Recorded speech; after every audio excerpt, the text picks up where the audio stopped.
नाज़रीन programme Hyderabad times सां गॾु आहियां जो मेज़बान ज़फ़र हिकिड़ो। अॼु असीं हैदराबाद टाइम्स प्रोग्राम में ॾेखारींदासीं सिंध जे ॿिए नंबर वॾे शहर हैदराबाद जी जेका हेस्को वारनि हालत कई आहे उहा हालत ॾेखारबी। इंतिहा दर्जे जी गर्मीअ जे हुअण बावजूदि जेको आहे सो जेके ॿार हिन वक़्तु इम्तिहान ॾेई रहिया आहिनि इंटर जा माना 12वीं जमायत जा जेके मुख़्तलिफ़ कॉलेजनि में सेंटर क़ाइमु कया विया आहिनि ऐं उते लाइट न हुजण जे करे तसवुरु कयो त उहे ॿार जेके उन्हनि वॾी महिनत करे ट्यूशन सेंटर ऐं मुख़्तलिफ़ सेंटरनि में लखा रुपया ख़र्च करे उनजी तयारी कई। 12वीं जमायत जो जेको हीउ पेपर थींदो आहे इहो ॿारनि जे मुस्तक़बिल खे संवारण जो सवालु हूंदो आहे ऐं 12वीं जमायत में जेकॾहिं ॿार पास थी विया ऐं उहो पेपर ॾेई विया त हू इंजीनियर बि थी सघनि था, डॉक्टर बि थी सघनि था ऐं मुख़्तलिफ़ मुल्कनि में वञी पंहिंजी तालीम खे बरक़रार रखंदा आहिनि। बहरहाल 12वीं जमायत जा इम्तिहान हलनि था। 12वीं जमायत जे इम्तिहाननि में मुकमिल तौर ते सुबुह जो जीअं ॿारनि खे पर्चा मिलनि था उन वक़्त खां लाइट बंदि आहे, सॼो ॾींहुं मंझंदि ताईं लाइट बंदि रहे थी। इहा आहे अण ऐलानिया लोड शेडिंग। इम्तिहाननि जी ॻाल्हि कजे त इम्तिहाननि खां पोइ वरी इस्पतालूं जेके आहिनि उहे इस्पतालूं बि सख़्तु मुतासिर थियनि थियूं। इस्पतालुनि में पेशेंट अचनि था, नंढड़ा ॿार हुजनि, पीरसन मर्द हुजनि, तोड़े औरतूं हुजनि या जॾहिं बीमार माण्हू इस्पताल में पहुचे थो उते इस्पताल में लाइट न आहे ऐं जेके उते ऑलरेडी दाख़िला आहे ॿारनि जी या पीरसननि जी या माण्हू जेके उते दाख़िला आहिनि इस्पतालुनि में उन्हनि सां कहिड़ो असरु नशर थिए थो उहो बि अॼु तव्हांखे ॾेखारींदासीं। हलूं था हैदराबाद जे कंहिं कॉलेज में ऐं कॉलेज में शागिर्दनि सां शागिर्दाननि सां वञी ॻाल्हि ॿोल कराईंदासीं त 12वीं जमायत जे इम्तिहाननि में लाइट न हुजण जे करे उनखे कहिड़ी तकलीफ़ थी थिए। उनखां पोइ कंहिं इस्पताल में हलंदासीं, इस्पताल में डॉक्टरनि सां बि ॻाल्हि ॿोल कंदासीं ऐं जेके मरीज़ आहिनि उन्हनि सां बि ॻाल्हि ॿोल कंदासीं त उन्हनि खे केतिरी तकलीफ़ सां मुंहुं ॾिसणो थो पवे, उन्हनि सां कहिड़ा मसइला था थियनि। अचो त हलूं था अवल कासमाबाद जो गर्ल्स कॉलेज आहे। गर्ल्स कॉलेज में हली अव्हांखे शागिर्दाननि ऐं उस्तादनि सां तव्हांजी ॻाल्हि ॿोल करायूं था त बिजलीअ जी लोड शेडिंग उनजे लाइ कहिड़ा मसइला पैदा करे थी।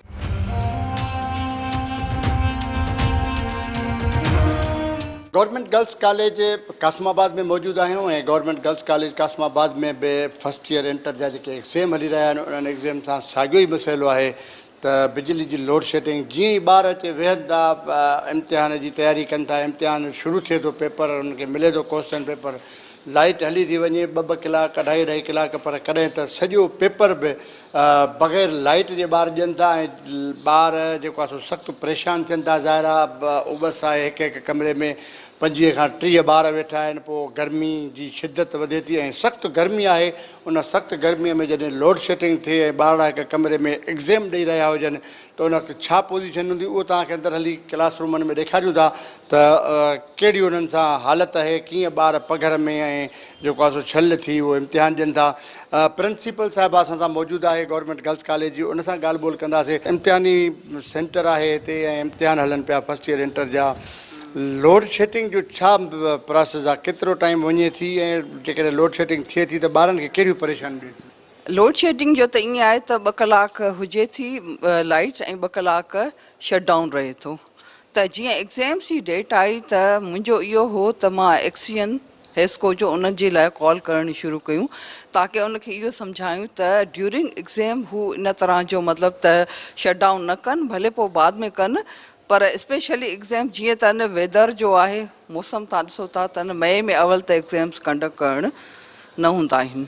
ठीकु आहे, छो जो न हीउ इंटर जेको आहे न उहो ॿारनि जी ज़िंदगीअ जो हिकिड़ो माइल स्टोन आहे। हिन में हू अगरि न कामयाबी आहे न उनखे मिले थी त पोइ अॻियां हली हुननि जी मेडिकल इंजीनियरिंग या ॿियनि हंधि ते उन्हनि जी एडमिशन थिए थी। त हाणे अहिड़े मौसम में जंहिंमें न शदीद गर्मी हुजे ऐं न बारिश जी फोरकास्ट हुजे, ठीकु आहे, उन में तव्हां हीअ जेका लोड शेडिंग आहे इहो बि हिकिड़ो अज़ाब आहे। न असां वटि जनरेटर जो को इंतज़ाम आहे, ज़ाहिर गवर्नमेंट इदारो आहे, प्लस न ई असां वटि सोलर सिस्टम आहे।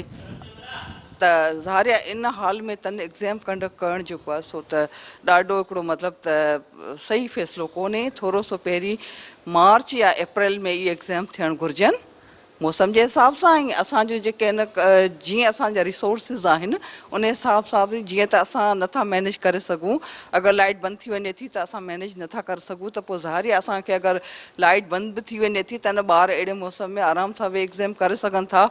पर अगरि जंहिं शटडाउन थिए थो पोइ ही वॾा मसइला थियनि था। कल्ह बि हिकिड़ी स्टूडेंट हुई जेका उन गर्मी जे करे बेहोश थी वई ऐं पोइ असां केतिरा ॿार संभालींदासीं, छो जो न ॿार परेशान थियनि था ऐं उहे नाश्तो बि सही तरह सां नथा करे अचनि ऐं वेतर वरी हिते लाइट बंदि थिए थी त पोइ ॾाढा मसइला आहिनि।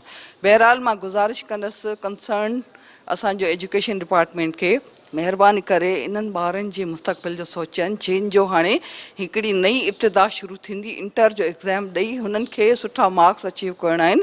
जॾहिं असां हुननि खे हेल्दी एनवायरमेंट न ॾींदासीं ऐं हू हिकिड़े मतिलबु त गर्मीअ में ऐं सफ़ा ख़राबु हालत में एग्ज़ाम ॾींदा त रिज़ल्ट्स हुननि जे छा हूंदा।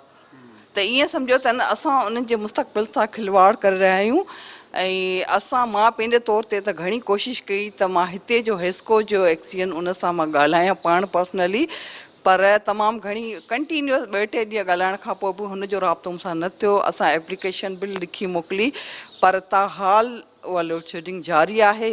हाणे फ़िलहालु त 3 ॾींहं थिया आहिनि, हाणे अॻियां ॾिसूं था त छा आहे ऐं मौसम जेको आहे न सो बि कॾहिं कीअं। बहरहाल मां हिन तव्हांजे चैनल जे तवसुस सां इहो ई चवंदसि त महिरबानी करे हिकिड़ो त हिन महीने में एग्ज़ाम कंडक्ट कोन करणा आहिनि ऐं ॿियो जेकॾहिं थियनि त उन में वरी पोइ इहो लाइट जो शटडाउन न थियणु घुरिजे। Principal government girls college Qasimabad जूं ॻाल्हियूं ॿुधियूं हुआ। उन्हनि जो चवणु आहे त हीउ जेको इंटर जो एग्ज़ाम आहे उहो एग्ज़ाम ॿारनि जे मुस्तक़बिल जी हिकिड़ी वॾी ज़मानत हूंदी आहे ऐं जेकॾहिं हीउ इम्तिहान क्लियर कनि था, सुठे नमूने सां मार्कूं मिलनि थियूं त उन्हनि जी ज़िंदगी ठही सघे थी। जेकॾहिं हिन सख़्तु गर्मीअ में उन एग्ज़ाम में वेहंदा त उन्हनि जी हालत कहिड़ी थी सघे थी, मार्कूं कीअं खणी सघनि थियूं, उन्हनि जो मुस्तक़बिल तबाह बि थी सघे थो। हलूं था अॼु तव्हांखे गर्ल्स कॉलेज जे कासमाबाद जा जेके क्लासिस आहिनि जिथे ॿार एग्ज़ाम ॾेई रहिया आहिनि उते तव्हांखे पोज़ीशन ॾेखारियूं था त हिन सख़्तु गर्मीअ में वरी लोड शेडिंग लाइट न हुजण जे करे उन्हनि जा कहिड़ा मसइला पेश अचनि था। कोशिशि करे ॿारनि सां बि तव्हांजी ॻाल्हि ॿोल कराईंदासीं ऐं जेको त टीचर्स उन जे मथां इन्विजिलेटर्स आहिनि उन्हनि सां बि ॻाल्हि ॿोल कराईंदासीं त उनखे कहिड़ा मसइला पेश अचनि था।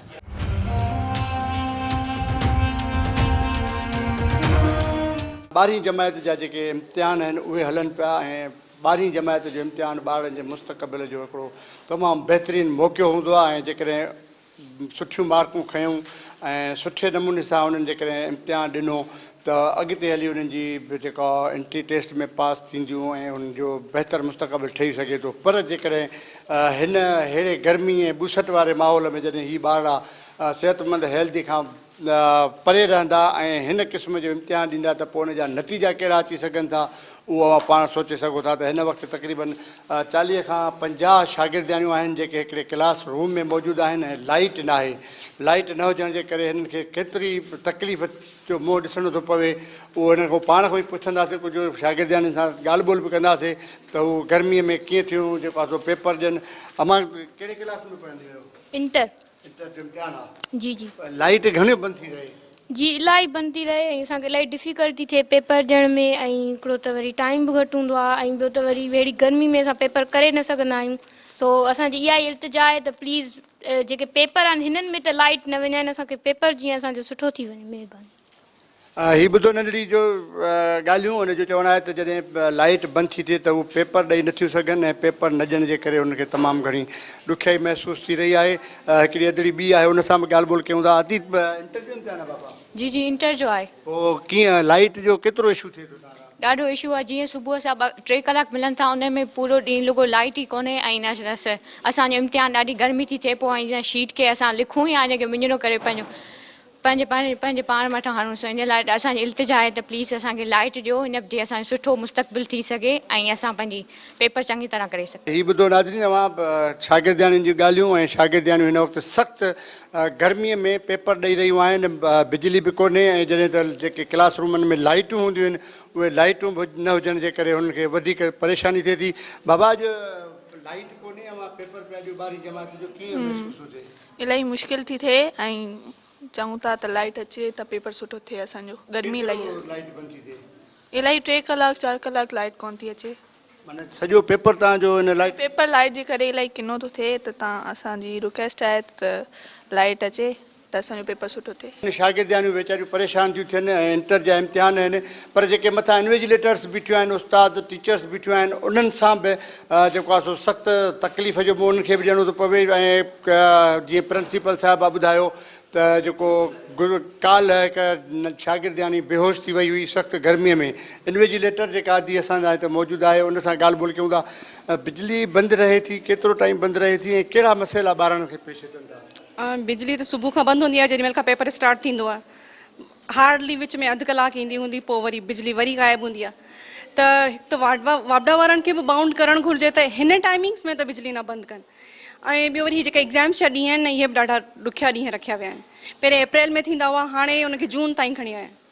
त मार्च ताईं हुजणु घुरिजनि हिन जा एग्ज़ाम्स, तॾहिं बि बहितरी थी वेंदी। एग्ज़ाम मार्च ताईं हुजणु घुरिजनि ऐं मौसम जे हिसाब सां जेकॾहिं एजुकेशन खातो इन मामले ते सीरियस थिए ऐं एग्ज़ामनि जा जेके ॾींहं आहिनि उहे सुठी मौसम जा कनि त वधीक बहितर थी सघे थो। छो त लाइट जो इशू एतिरो ख़राबु इशू आहे जो उहो ख़तमु थियणो ई कोन्हे को। न सिर्फ़ु इहो हैदराबाद सां मसइलो आहे, पर सॼी सिंध ऐं सॼे पाकिस्तान सां इहो मसइलो आहे, जंहिंजे करे ॿारनि जो जेकॾहिं एग्ज़ाम वारनि ॾींहंनि खे जेकॾहिं चेंज कयो वञे, कंहिं सुठी मौसम में रखियो वञे, इहो चवणु आहे तव्हांजे टीचर्स जो ऐं प्रिंसिपल साहिबा बि इहो ई चयो आहे त एजुकेशन खाते खे घुरिजे त एग्ज़ाम जेके थियनि था, ख़ुशूसनि जेके हीअ 11हीं ऐं 12हीं जमायत जा एग्ज़ाम आहिनि, उहे कंहिं सुठी मौसम में कया वञनि त जीअं ॿार सुख सां इम्तिहान ॾेई सघनि। हलूं था, तव्हांखे हिकु अधु ॿियो क्लास रूम बि ॾेखारियूं था जिते ॿार पढ़नि था ऐं उहे एग्ज़ाम ॾियनि था ऐं उन्हनि जी छा पोज़ीशन आहे, उन्हनि सां बि तव्हांजी ॻाल्हि ॿोल करायूं था त हिन सख़्तु गर्मीअ में हू कीअं एग्ज़ाम ॾेई रहिया आहिनि। 12हीं जमायत जो एग्ज़ाम ॿारनि जे लाइ हिकिड़ो वॾो चैलेंज हूंदो आहे ऐं हीअ जेकॾहिं बहितर मार्कूं खणनि था, हिन में को सुठियूं मार्कूं अचनि थियूं ॿारनि जूं त जेको आहे सो मेडिकल में बि वञी सघनि था, इंजीनियरिंग में बि वञी सघनि था। पर उनजे बावजूदि जॾहिं सख़्तु गर्मी हुजे, लोड शेडिंग हुजे, बिजली जी बंदिश हुजे ऐं ॿार सख़्तु गर्मीअ में इम्तिहान ॾियनि त कहिड़ी हिननि सां हालत हूंदी, उहो पाण ॾिसी सघो था त हिन वक़्तु ॿारनि जो ज़हनी जेको आहे सो ज़हन केतिरो मुंतशिर हूंदो, उहे एग्ज़ाम ॾींदा या उन गर्मीअ जे बचाव जे लाइ जेको कापियुनि खे पखो तौर ते इस्तेमालु कनि था ॿार। बाबा ही जेको लाइट बंदि थिए थी, कहिड़ी तकलीफ़ थी? इलाही गर्मी थी वञे, पोइ पेपर लिखी नथा सघो, हिकु पोइ हवा था हणो पाण खे। अच्छा, जी हाँ। केतिरी लाइट बंदि थी थिए? इलाही बंदि थी थिए, सॼो ॾींहुं तक़रीबन त न आहे। माना तव्हां जेको एग्ज़ाम ॾियो था 3 कलाक उन में लाइट न आहे? न, बसि थोरी देरि कलाक अचे थी बसि। हा, जाम गर्मी थींदी आहे, असांजे पेपर में फोकस ई कोन वेंदो आहे असांजो। एॾी गर्मी थी वेंदी आहे, हवा बि कोन्हे बिल्कुलु बि। केतिरो टाइम लाइट बंदि थी रहे? टाइम जेको लाइट जेको बंदि आहे स्टार्ट खां ई पेपर खां, मतिलबु 15-10 मिंट हुई स्टार्ट में, पोइ बंदि थी वई। को जेकी कोन्हे का न, पेपर सभु ईअं न समूरा सभु ईअं आहिनि। कल्ह वारो त बिल्कुलु बि कोन्हे, 2 कलाक लाइट बि कोन। हैदराबाद सिंध जो 2 नंबर वॾो शहर आहे, उन में बिजलीअ जी लोड शेडिंग, इम्तिहाननि जा मसइला, ॿार कीअं इम्तिहान ॾींदा। अवां ख़ुदि हिते टीचर आहियो ऐं अवां पाण ॿारनि खे ॾिसो था, गर्मी में लोड शेडिंग में ॿारनि जी छा कंडीशन? ॿारनि जी हालत ख़राब थी थिए, छो त हिकु त पहिरीं ॻाल्हि त लाइट न आहे त ॿारनि खे रोशनी न आहे त उहे ॿार लिखी नथा सघनि सही तरह सां। ॿियो त गर्मीअ में हब्स में आए ॾींहुं को न को ॿार बेहोश थी थो वञे। हिकु त निज़ाम ग़लति आहे, छो त तव्हां जून जुलाई में जॾहिं पेपर रखो था त तव्हांखे त ख़बर आहे न पंहिंजे मुल्क में जॾहिं लाइट जो इंतज़ाम असां वटि सही आहे ई न असां वटि जनरेटर जो इंतज़ाम, न असां वटि UPSN जो सही सिस्टम, न असांखे सोलर सिस्टम ॾिनो थो वञे, त पोइ असांजा ॿार कीअं पेपर कनि अहिड़ी गर्मी में हब्स में? न असां वटि सही तरह सां पाणीअ जो सही निज़ाम थो हली सघे, छो त सॼो निज़ाम तव्हांजो लाइट सां कनेक्ट आहे। जॾहिं लाइट ई न आहे, तव्हां वटि थधो पाणी मुयसरु न आहे। तव्हां हेॾा ॿार जॾहिं पढ़ायो था, उन्हनि जूं फीसूं ॿारनि जूं जमा थियूं थियनि, उहे जॾहिं गवर्नमेंट ॾे वञनि थियूं त गवर्नमेंट खे घुरिजे न सहूलियतूं ॾिए। हिते आए ॾींहुं को न को ॿार बीमार, को न को ॿार बेहोश। कल्ह बि असां वटि हिकिड़ी छोकिरी बेहोश थी वई गर्मीअ जे करे, हुनजा माइट आयो। हाणे हुन छोकिरी जो त साल वियो न, पेपर हू न ॾेई सघी। ईअं ई केतिरनि कॉलेजनि में, केतिरनि सिंध जे असांजे स्कूलनि में इम्तिहान जेके आहिनि से गर्मियुनि में वरिता था वञनि, जून जुलाई में, जंहिंजे करे उस्ताद बि अज़ियत में त ॿार बि अज़ियत में। हीउ ॾाढो ग़लति निज़ाम पियो हले। इन्हनि खे घुरिजे त इन्हनि जूं पॉलिसियूं बहितर कनि त जीअं असांजो निज़ाम सही तरह सां हली सघे, कॉलेज सही तरह सां हली सघनि, रन करे सघनि, ॿार बहितर तालीम हासिलु करे सघनि, इम्तिहान ॾेई सघनि। जे पढ़ियल बि आहिनि, सॼो साल ॿार महिनत बि करे थो, एग्ज़ाम में अची करे ॿार पेपर न करे सघे, रिज़ल्ट छा ईंदो? ॿार त तबाह आहे न। त इन जो ज़िम्मेदार केरु आहे? गवर्नमेंट खे सहूलियत ॾियणु घुरिजे न।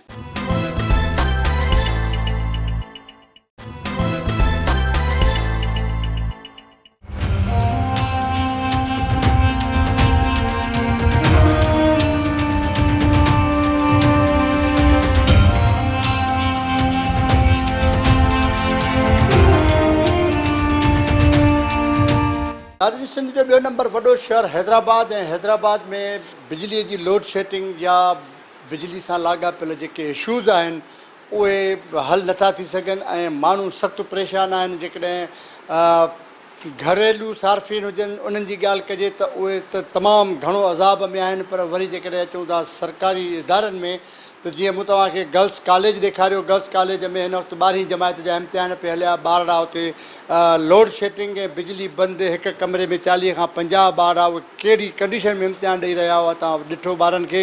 ऐं हिन वक़्तु हैदराबाद जे कासमाबाद वारे इलाइक़े में आहियूं। कासमाबाद जी गवर्नमेंट हॉस्पिटल आहे, तालुका अस्पताल, उते आहियूं मौजूदु। उते बि साॻियो ई असरु आहे ऐं लोड शेडिंग जो आज़ार त सॼे सिंध सां आहे ई आहे। पर जिथे लोड शेडिंग न आहे त उते वरी ॿिया प्रॉब्लम आहिनि, ॿिया मसइला आहिनि। ऐं सरकारी जेकॾहिं इस्पतालुनि में अहिड़े क़िस्म जा मसइला हुजनि त पोइ मरीज़ कीअं ठीकु थींदा, मरीज़ कीअं पंहिंजे बीमारियुनि मां छुटकारो हासिलु कंदा, तमामु वॾा मसइला आहिनि। बिजली सां लाॻापियल डॉक्टर साहिबु असांजो हिते सीनियर डॉक्टर आहे, उहो असां सां मौजूदु आहे। उनखां हाल अहिवाल वठूं था त कासमाबाद में हीअ जेके हेस्को सां लाॻापियल मसइला आहिनि। डॉक्टर साहिबु, हिकु त लोड शेडिंग, ॿियो वरी बिजली जा ॿिया जेके मसइला आहिनि। 2 महीननि खां हिते 2 ट्रांसफार्मर लॻल आहिनि, हिकिड़ो 100 जो, ॿियो 200 जो। 200 वारो ट्रांसफार्मर सड़ी वियो आहे, तंहिंखे 2 महीना थिया आहिनि। उहो MS साहिबु जेका त पंहिंजी तमामु पूरी कोशिशि कई। बहरहाल उन खां पोइ असां पंहिंजे हिसाब सां SDO सां इन ऑफिस में वियासीं त बाबा हीअ असांखे घटि में घटि 2 ट्रांसफार्मर, हेॾी सारी हॉस्पिटल आहे जंहिंमें तक़रीबन सभु स्पेशलिटीज़ आहिनि, ऑपरेशन थियनि थियूं, आई आहे, गाइनी जो पूरो डिपार्टमेंट आहे, पीट्स पूरो डिपार्टमेंट आहे, हीअ चेस्ट जो OPD आहे। हिते ही TB जूं दवाऊं जेके रखियल आहिनि, हिन जो टेम्परेचर मैक्ज़िमम ताईं 30 ते वञिणो आहे। ऐं हीअ असांजो हिते रिकॉर्ड रखियलु हूंदो आहे। ऐं हिन में हींअर जेको 36, 38 पियो ॾेखारे। त इहा ई असां माना उनखे कोशिशि कई आहे त AC लॻल आहे, पर AC जी लाइन कटी इन करे पई आहे जो ट्रांसफार्मर हिकिड़ो ई आहे, एतिरो लोड खणे कोन थो। हाणे कटण जे करे 24 कलाक मेडिसन त ख़राबु थी सघे थी न। ऐं इहा ई मेडिसन जेकॾहिं को मरीज़ यूज़ कंदो, सुभाणे कुझु थियो त मरीज़ त चवंदो त भाउ मूंखे का तकलीफ़ थी आहे, त हालांकि हिन जो टेम्परेचर असांखे 30 ते रखिणो आहे। इन करे असां बार बार हुनखे बि चई आयासीं हेस्को वारनि खे, ऐं MS साहिब खे ख़बर आहे। पर हाणे हू हिकिड़ा बिल कढियो वेठा आहिनि। इहे ट्रांसफार्मर लॻो पियो आहे, सिर्फ़ु कनेक्शन ॾियणो आहे, ऐं जंहिंजे करे सॼी इस्पताल सफ़र थिए पई। न सही नमूने सां एक्सरे थी सघे थो, न सही नमूने सां हेठि इको कार्डियोलॉजी जो सॼो फंक्शन हिते यूनिट आहे उहो। उन खां पोइ लेबॉरेटरी में केतिरियूं टेस्टूं आहिनि, सभु बिजली सां वाबस्तु आहिनि। त इलेक्ट्रिसिटी जेकॾहिं न हूंदी, हिकिड़ो ट्रांसफार्मर नथो लोड खणे। ऐं ॿिए जे लाइ एॾो को मसइलो ई कोन्हे, को किथां न किथां हुनखे कवर करे जेकॾहिं हेस्को चीफ पाण बि कंहिं नमूने सां करे, बाबा घटि में घटि हिकिड़ो ह्यूमिनिटी ग्राउंड ते हीअ हॉस्पिटल आहे, उन जी त का ॻाल्हि बिजली न कटी वञे न। त जीअं हाणे ॾिसो मरीज़, हीअ दवाऊं सभु मरीज़नि जूं आहिनि, ऐं जेकॾहिं मरीज़ खे का ग़लति शइ मिली वञे या का ग़लति दवा लॻी वञे त इन में त पोइ सभई इन्वॉल्व थी वेंदा। इन करे असांजी इहा अपील आहे त को एॾो वॾो मसइलो कोन्हे, तव्हां ट्रांसफार्मर असांजो जेको बि सेकेंड आहे उहो असांजो कंटिन्यू कराए ॾियो, जी हीउ मसइलो जेको आहे सो हल थी वञे। त मेडिसन वग़ैरह जेके बि इक्विपमेंट आहिनि सभु बिजली ते आहिनि, ऐं बिजली जे न हुअण जे करे 2000 जी OPD डेली उहा सॼी सफ़र बि थिए। इहा असांजी रिक्वेस्ट आहे गवर्नमेंट। सही, जेको तव्हां ॿुधाए पिया त टेम्परेचर 30 हुजणु घुरिजे, हिन वक़्तु 36 आहे। इन सां दवाउनि ते इहो दवाउनि जी जेका इफिकेसी आहे न, उहा डाउन थी सघे थी। माना जेको उनजो टेम्परेचर रखियलु आहे, उन जे करे असां वधि में वधि ॿियो छा था करे सघूं, हिते असां पंखनि खे पोइ मुसलसिल हलाईंदा आहियूं त जीअं माना टेम्परेचर मेंटेन थी थिए। पर तव्हां पाण ख़ुदि जीअं अंदरि दाख़िलु थिया त ॾिसो त केॾी माना हब्स ऐं केॾी हुई। त इन जे करे असांजी, ऐं असीं ख़ासि करे आऊं पाण SDO सां इन करे मिलणु वियो, सिर्फ़ु हिन मेडिसन जे करे। असां त गर्मी बर्दाश्त करे था वञूं, छो त असां त नंढे हूंदे खां ॼावा ई हिन मुल्क में आहियूं, ऐं उहो असां पघर बिना लाइट जे बि हली था वञूं। पर असुलु असांखे मसइलो जेको हिन मेडिसन जो आहे, हालांकि मुंहिंजो कमिरो साम्हूं उहो AC हले चाहे न हले, भले को मसइलो कोन्हे। असांखे हिन मेडिसन खे बचाइणो, हेॾा ही ॿी मेडिसन पई आहे, ही इन सॼी मेडिसन खे बचाइण जे लाइ असांजी बार बार तव्हांजे साम्हूं ई MS सां ॻाल्हि थी। MS साहिबु इहा ई ॻाल्हि कई त बाबा बिल जो मसइलो आहे, इहो हेस्को वारनि जो आहे। को सिंपल आहे, हज़ारे लखे करोड़े रुपया गवर्नमेंट जो बजट आहे, जेकॾहिं हुन में इहो बिल जमा कराए AC सेकेंड ट्रांसफार्मर हलाए वञनि त को मसइलो ई कोन्हे, को मसइलो कोन्हे। बाक़ी हिनखे असां मेंटेन करे वेठा आहियूं पंहिंजे हिसाब सां, थोरो घणो पंखा वग़ैरह हलायूं था। पर जेकॾहिं पंखा हली न हलंदा त लोड शेडिंग में 2-2 कलाक त हेकारी वधीक ख़राबु थींदी।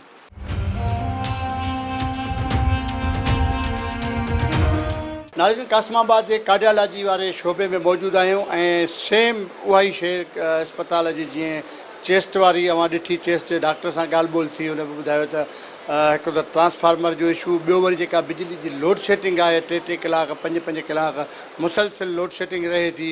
त पेशेंट अचनि था, जेको मेडिसन जो सिस्टम आहे या डॉक्टरनि जी वेहण जो जेको सिस्टम आहे उहो छा पोजीशन हूंदी, उन हवाले सां असां कार्डियालय जो सीनियर डॉक्टर साहिब असां सां मौजूदु आहे, हुन सां ॻाल्हि ॿोल कयूं था। छा इशू थियनि था जॾहिं लाइट जो मसइलो थिए थो? हिकु त लोड शेडिंग, ॿियो वरी जेको तव्हां सां ट्रांसफार्मर जो मसइलो आहे, एसियूं नथियूं हलनि ऐं पेशेंट परेशान, उन खां अलावा जेके तव्हांजी मेडिसन्स आहिनि रूमनि में पयूं उहे ख़राबु थियनि थियूं, कीअं? अॼु असां वटि मसइलो इहो आहे त असां जीअं सुबुह अचूं था असां वटि हिते ज़ाहिरी ॻाल्हि आहे असांजो जेको शोबो आहे कार्डियोलॉजी, उन में काफ़ी सारा पेशेंट थियनि था हिते, त उहो अचण सां ई रश शुरू थी वेंदी आहे। ऐं सुबुह जो जीअं ई ईंदा आहियूं त लाइट जो मसइलो आहे हींअर हिन वक़्तु मेन असांजो इशू लाइट जो आहे। असांजी लाइट घणे मंगे सुबुह जो न हूंदी आहे, पोइ यूपीएस असांजो आहे जेतिरो वक़्तु चार्ज आहे त ओतिरो वक़्तु हले थी उहा, उन खां पोइ असांजी मोबाइल हूंदी आहे, असां हूंदा आहियूं हुनजी लाइट ते असांजो कमु हलंदो आहे। ऐं मतिलबु जेको फैन आहे उहो बि कंहिं महिल हले थो, कंहिं महिल नथो हले, त इहे थोरा घणा इशू आहिनि जेके असां कंटिन्यूस हाणे महीने खां फेस करियूं पिया। जीअं गर्मियूं शुरू थियूं आहिनि, लोड शेडिंग में बि इज़ाफ़ो थी वियो आहे, उन जे हवाले सां दवाउनि ते कहिड़ो असरु थो पए जेके तव्हांजी मेडिसिन्स पयल आहिनि? ॾिसो उहो त ज़ाहिरी ॻाल्हि आहे असांजे, हा उहे असां वटि स्टोर में पियूं आहिनि, कुझु असां वटि हिते जेके सैम्पलिंग आहिनि त उहे ज़ाहिरी ॻाल्हि आहे उन्हनि ते हिकिड़ो इफेक्ट त थिए थो, जेकॾहिं गर्मी आहे त मेडिसिन ख़राबु त थियनि थो, उन्हनि ते उनजो इफेक्ट पवे थो। पर बहितर आहे त हिन को लाइट जो इंतज़ाम प्रॉपर हुअणु खपे। इहो ख़ासि तौर सां जेको ट्रांसफार्मर जो इशू आहे इहो तक़रीबन 2 महीननि खां हले पियो, हुनजो को सॉल्यूशन आहे ई कोन्हे। जंहिं वारे वञूं त इहो इशू आहे, मतिलबु ट्रांसफार्मर लॻणो आहे, अञा ताईं उहो असांजो मसइलो हल न थियो आहे। पैसा, हा उहो असांखे ॻाल्हि ॿुधण में इहे अचे भई पैसा घुरनि था हुनजे लाइ। नाज़रीन, सरकारी इदारा ऐं सरकारी ख़ुसूसियुनि जेके इस्पतालूं ऐं स्कूल आहिनि उहे त हसास इदारा आहिनि, ऐं हसास इदारनि में बि इहा कंडीशन आहे जो हिकु त बिजली जी लोड शेडिंग, ॿियो उन्हनि खे प्रॉपर नमूने सां बिजली नथी ॾिनी वञे। जीअं कासमाबाद तालका अस्पताल जी ॻाल्हि कजे त हिकिड़ो ट्रांसफार्मर आहे जंहिं ते हीअ हेॾी वॾी अस्पताल हले थी, जंहिंमें डॉक्टरनि जे कमरनि जूं एसियूं हुजनि या जेके मुख़्तलिफ़ मेडिसिन्स, ऑपरेशन थिएटर आहे ऐं चेस्ट जा जेके स्पेशल वार्ड आहिनि जिथे दवाऊं पियल आहिनि। हेपाटाइटिस जी ॻाल्हि कजे त हेपाटाइटिस जे इदारो जेको जिते ऑफिस आहे उन में उन्हनि जूं दवाऊं पियल आहिनि, उन्हनि खे उहो टेम्परेचर नथो मिले, जंहिंजे करे उहे करोड़ा रुपयनि जूं जेके दवाऊं आहिनि सरकारी बजट मां अचनि थियूं उहे नाकारा बणिजी वञनि थियूं, ऐं जेकॾहिं नाकारा दवाऊं वरी इस्तेमाल में अचनि थियूं ऐं उन टेम्परेचर जे करे उन्हनि जो जेको असरु आहे ख़तमु थिए थो, उहे पेशेंटनि खे मिलनि थियूं त पेशेंट जी छा कंडीशन हूंदी, पेशेंट बहितर थियण बजाए अञा बहितर बीमारियुनि में मुब्तला थी वेंदो। हलूं था अॻिते, ऐं कुझु ॿिया डॉक्टर्स आहिनि ऐं कासमाबाद तालके जी अस्पताल जा ॿिया कुझु शोभा आहिनि उहे बि अव्हांखे ॾेखारियूं था त उतां जी छा कंडीशन आहे, उन्हनि जे डॉक्टरनि जो छा चवणु आहे।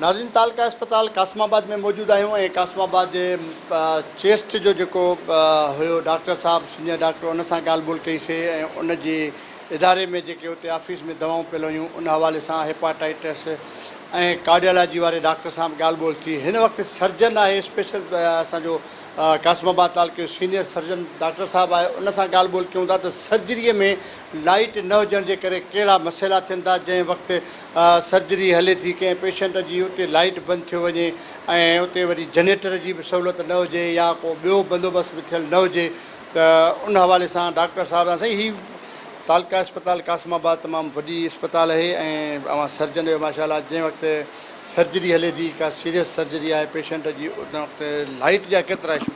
थैंक्स फॉर सिंध टीवी के हिते आया असांजी ॻाल्हि ॿुधण जे लाइ, असांजे मामलात खे जांचण जे लाइ त असां कहिड़ा कहिड़ा मसइला फेस करियूं पिया। ॻाल्हि इहा आहे त लाइट जो हिते वॾो इशू आहे। मेन जनरेटर शायदि उन में को प्रॉब्लम आहे या आउट ऑफ ऑर्डर आहे। जॾहिं असां सर्जरी कंदा आहियूं, माइनर सर्जरी त असां इज़ीली करे वेंदा आहियूं, पर वॾी सर्जरी में, मॉडरेट सर्जरी में असांखे AC जी ऐं ॿिया इंस्ट्रूमेंट उन्हनि जी ज़रूरत पए थी। लाइट जी अच वञ जे करे उहे शयूं सड़ी वियूं, आउट ऑफ ऑर्डर थी वियूं। हाणे OT में 4 AC आहिनि, उन में हिकिड़ो AC कमु करे पियो, बाक़ी 3 AC बंदि पिया आहिनि। त शायदि को ट्रांसफार्मर जो इशू आहे, उनखे ठाहिण जो इशू आहे या कोई बिल जो इशू आहे। मूंखे असल ॻाल्हि जी त एतिरी हिन में गहराई जी ख़बर न आहे, पर पेशेंट सफ़र कनि पिया। ग़रीब जेका अल्लाह जे आसरे में अचनि था, हुकूमत सिंध जे आसरे में अचनि था, डॉक्टरनि जे आसरे में असां वटि अचनि था, हुननि जो कमु असां नथा करे सघूं। असांखे शर्मिंदगी बि आहे, असांजी बेइज़ती बि आहे, ऐं गॾोगॾु जेको आहे जॾहिं पेशेंट ऑपरेट नथा थियनि ऐं पेशेंट खे मोटाइण बि असांजे लाइ वॾो तकलीफ़ जो बाइस बणिजे थो। त हुकूमत सिंध सां असांजी रिक्वेस्ट आहे त महिरबानी करे असांजे हॉस्पिटल जा मसइला जेका आहिनि उन्हनि खे कंसिडर कनि, उन्हनि खे ॾिसनि, उन्हनि खे हल कनि त जंहिंजे करे जॾहिं मसइला हल कंदा त पोइ असां ग़रीबनि जी सुठे नमूने मदद करे सघंदासीं। हिकु त ट्रांसफार्मर जो इशू आहे, ट्रांसफार्मर जे हवाले सां हेस्को जे तरफ़ां तव्हां खां डिमांड कई वई आहे कुझु पैसनि जी, त उहे पैसा ॾियो, उहे नथा ॾिना वञनि, जंहिंजे करे ॿियो लोड शेडिंग ते कहिड़ो असरु थो पए? लोड शेडिंग जे करे ओचितो जॾहिं तव्हां वटि पेशेंट अचनि था या हिकिड़ो सीरियस पेशेंट तव्हां पाण ऑपरेशन थिएटर में मौजूदु आहियो, उन वक़्तु सर ॾिसो, सिंपल मां तव्हांखे सादी ॻाल्हि सम्झायां थो। तव्हां ड्यूरिंग सर्जरी भले ड्राइविंग हुजे, यकदमि गाॾी बंदि थी वञे त पोइ तव्हां छा महसूसु कंदा रोड ते, हैवी रोड ते? ईअं ई असांजी डॉक्टरी आहे। डॉक्टरी में बि असां पेशेंट ऑपरेट कंदा आहियूं, यकदमि ओचिती लाइट हली थी वञे, को डिफ़िकल्ट स्ट्रक्चर असांजे हथ में आहे या असां डिफ़िकल्ट सिचुएशन में आहियूं या अहिड़े पॉइंट ते आहियूं जंहिंमें चुरण जी बि गुंजाइश न आहे, लाइट हली थी वञे, असांखे इंस्ट्रूमेंट ऐं उहो सॼी फील्ड असां ग़ाइबु थी वेंदी आहे ऐं पेशेंट खे प्रॉब्लम ऐं कॉम्प्लिकेशन थी था वञनि, त उनजो ज़िम्मेवारु केरु थींदो? ऐं पेशेंट को मरी वञे, कॉम्प्लिकेशन में हलियो वञे, सीरियस थी वञे, वेंट बंदि थी वेंदो, उनजो ज़िम्मेवारु केरु थींदो? नाज़रीन, डॉक्टर साहब सां ॻाल्हि ॿोल ॿुधी। डॉक्टर साहब जो चवणु आहे त जॾहिं उहे ऑपरेशन थिएटर में हूंदा आहिनि ऐं को पेशेंट बेड ते पियल हूंदो आहे, उनजी ऑपरेशन हलंदड़ हूंदी आहे, त अचानक लाइट हली वेंदी आहे, त डॉक्टर साहब हिकिड़ो ज़बरदस्त मिसाल ॾिनो त हलंदड़ रोड ते, हाईवे ते जॾहिं ओचितो गाॾी बंदि थी वञे त केतिरो नुक़सानु थी सघे थो। हीउ उहो ई मसइलो आहे त जॾहिं डॉक्टर साहब चवंदा त जॾहिं उते पेशेंट हुजे, ऑपरेशन हलंदड़ हुजे, ऊंधा थी वञे त उते कहिड़ी कंडीशन हूंदी, पेशेंट सां वॾो हादसो बि पेश अची सघे थो। बहरहाल हैदराबाद सिंध जो ॿियो नंबर वॾो शहर हुअण बावजूदि हेस्को सां लाॻापियल जेके बि मसइला आहिनि, वाबड़ा सां लाॻापियल जेके मसइला आहिनि, उहे हल थी नथा सघनि, या त इदारो संजीदा न आहे या त इदारा जेके ॿिया आहिनि उहे हुननि जी उहा जेके अपॉर्चुनिटी आहे या उन्हनि जूं जेके डिमांड्स आहिनि उहे पूरियूं नथा कनि, जंहिंजे करे इहे मसइला पेश थियनि था। बहरहाल हेस्को खे ऐं वाबड़ा जे आला अख़्तियारनि खे घुरिजे त अहिड़े क़िस्म जे जेके हसास इदारा आहिनि, अस्पतालूं आहिनि, कॉलेज आहिनि, स्कूल आहिनि या ॿिया जेके हसास इदारा आहिनि, उन्हनि जे हवाले सां हीअ जेके नंढा नंढा मसइला आहिनि इन्हनि खे हल करण में संजीदा थिए ऐं पंहिंजो किरदारु अदा करे हलूं था अॻिते। कुझु ॿिया डॉक्टर साहिबान बि आहिनि, उन्हनि सां बि हिन ई लाॻापियल इदारनि सां मसइला आहिनि, उन्हनि सां बि ॻाल्हि ॿोल कयूं था त उन्हनि जो छा चवणु आहे।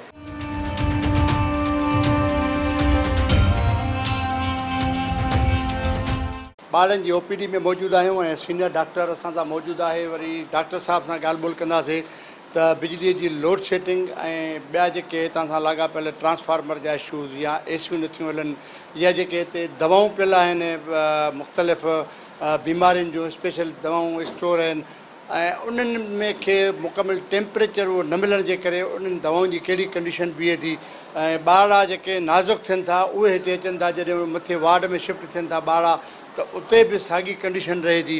डॉक्टर साहिबु, मजमूई तौर ते सॼी सिंध सां लोड शेडिंग जो वॾो इशू आहे, पर जेकॾहिं सिंध जे ॿिए नंबर वॾे शहर हैदराबाद जी ॻाल्हि कजे त हैदराबाद सां बि इहो इशू आहे, पर शायदि ॿियनि शहरनि खां वधीक हुजे।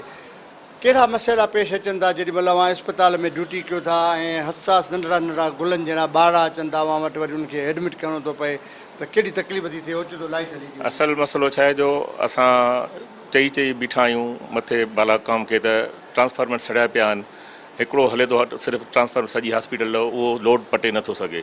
पोइ मोस्टली जेको आहे सो OPDs में रश हुजण करे गर्मी हूंदी आहे तमामु घणी, ऐं पोइ ॿारनि खे तमामु परेशानी थिए थी। मथे वार्ड में दाख़िल कयूं था ॿार त उते लाइट जो मसइलो आहे, नंढड़ा नंढड़ा ॿार अॻी पहिरीं एमरजेंसी में अचंदा, सीरियस अचंदा ऐं लाइट न हुअण जे करे, गर्मी हुअण जे करे उहे वधीक सीरियस थी था वञनि ऐं उन सां गॾु दवाउनि ते असरु इहो थिए थो हुनजो टेम्परेचर घटि थी थो वञे त उनजी एफिकेसी या हुनजो जेको आहे तरीक़ो उहो बि घटिजी थो वञे।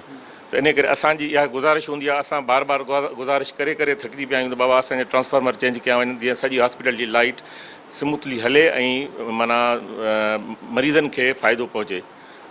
लोड शेडिंग केतिरो टाइम रहे थी? तव्हां सुबुह जो ईंदा हूंदा 8 बजे खां वठी शाम जो 4-5 बजे ताईं ड्यूटी कयो पिया, केतिरो टाइम लोड शेडिंग रहे थी? मोस्टली माना 2 कलाक अचे थी, वरी 2 कलाक वञे थी। पोइ असां इन करे UPS बि हणाए छॾिया, पोइ केॾीमहिल उहो बि ख़राबु थियो थो वञे, घणो टाइम वञे थी त UPS बि था वञनि, पोइ तकलीफ़ ॾाढी थिए थी मरीज़नि खे बि असांखे बि।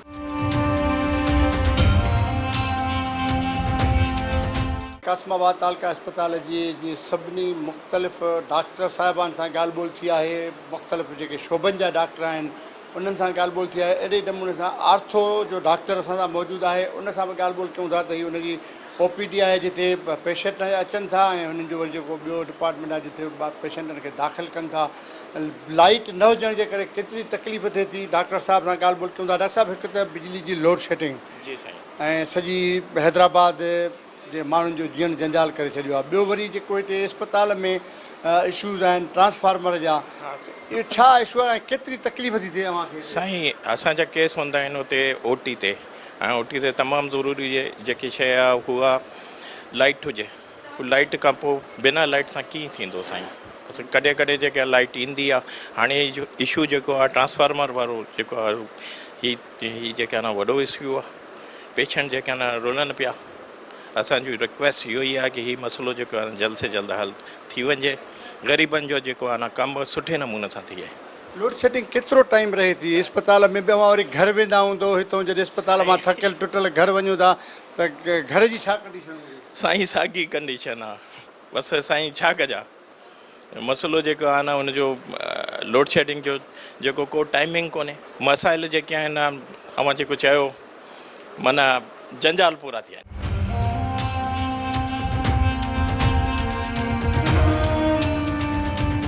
नाज़रीन, प्रोग्राम हैदराबाद टाइम्स में अव्हांखे ॾेखारियोसीं सिंध जे ॿिए नंबर वॾे शहर जे कॉलेजनि जी हालति ऐं हिन वक़्तु हैदराबाद जे तालीमी बोर्ड जा जेके इम्तिहान हलनि था, उन इम्तिहाननि दौरान जेका बिजलीअ जी लोड शेडिंग आहे उन ॿारनि खे ज़हनी मफ़लूज करे छॾियो आहे ऐं ॿार जेके 12वीं जमात जा इम्तिहान जेके उनजे मुस्तक़बिल जो ज़ामिन आहिनि उहे कीअं ॾींदा, उहो कीअं नतीजा ईंदा, उहो अवां ॿारनि सां ॻाल्हायूं ॿुधियूं ऐं ॿारनि जो पंहिंजो ई चवणु हुयो त हू एतिरी शदीद गर्मी में इम्तिहान ॾेई रहिया आहिनि जो जेको पढ़नि था, जेके ट्यूशन या जेके मुख़्तलिफ़ सेंटरनि ते लखें रुपया ख़र्च करे उहो पढ़ाईअ ते उन्हनि खे 12वीं जमात जे इम्तिहान पास थियण जी महिनत करणी पई आहे, उहा उन गर्मीअ जे करे उनखे सख़्तु मुतासिर कयो आहे। जॾहिं त हैदराबाद जे तालका अस्पताल कासमाबाद जी बि हालति ॾिठी अवां, बिजली जी लोड शेडिंग जे करे कासमाबाद जे अस्पताल में जेके दवाऊं आहिनि उहे दवाउनि खे टेम्परेचर न मिलण जे करे, ऑपरेशन थिएटर में ACU न हुजण जे करे, डॉक्टर हलंदड़ ऑपरेशन में जेका लाइट बंदि थियण जी दांह ॾिनी डॉक्टरनि, उहो पंहिंजी जॻह ते।